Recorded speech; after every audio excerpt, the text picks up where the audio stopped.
ជម្រាបសួរលោកគ្រូខ្ញុំឈ្មោះឌឿចន្ទឌីមកពីក្រុម FV2433 ហើយថ្ងៃនេះដែរខ្ញុំនឹងមកអានឬក៏និយាយពីLinux Control Operator ដែលខ្ញុំនឹងមកនិយាយពីកូដមកកតុបនេះដែរលោកគ្រូដែលនៅត្រង់កូដនេះដែរគឺនៅត្រង់កន្លែង echo.e នេះគឺមានន័យថាជាកន្លែងសម្រាប់យើង print text ហើយកន្លែង /e ក្នុង double quote នឹងដែរគឺ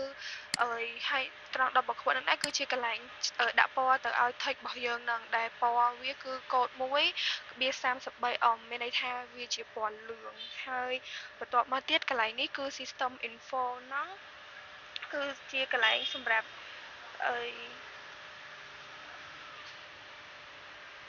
ចឹងនៅត្រង់កន្លែង system info ហ្នឹងគឺជា text ដែលយើងដាក់មកនឹងនេះកន្លែងគឺ system info ពណ៌ហើយមានពណ៌លឿងនឹងលោកគ្រូហើយកន្លែងនេះដែរគឺយើងប្រើដើម្បី reset color វាឲ្យមកពណ៌ធម្មតាវិញហើយកន្លែង read key នេះដែរគឺយើងដាក់ដើម្បីទទួលយក input ពី user ហើយ store វាទុកនៅក្នុងកន្លែង key នឹងដែរដែល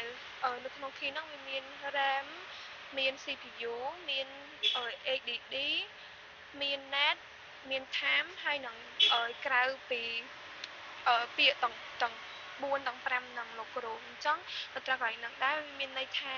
កន្លែង key នេះនៅត្រង់កន្លែង key នៅពេលដែល user បញ្ចូលពាក្យថា RAM ហ្នឹងអញ្ចឹងវានឹងរានចូលទៅក្នុង information របស់ RAM កន្លែងនេះលោកគ្រូហើយបន្ទាប់មកទៀត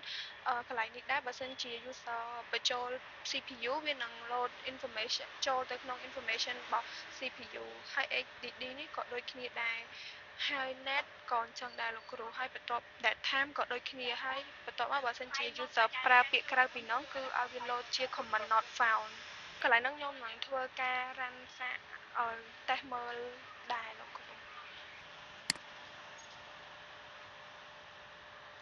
អ្នកលោកគ្រូចុះពេលយើងវាយ RAM វាចេញព័ត៌មានរបស់ RAM មកហើយបន្ទាប់មកបើខ្ញុំវាយ CPU វាចេញ information របស់ CPU មកហើយបើខ្ញុំវាយHDD ចេញ information របស់ hard disk មកហើយបើខ្ញុំវាយ NAND ចេញមកដែរលោកគ្រូtime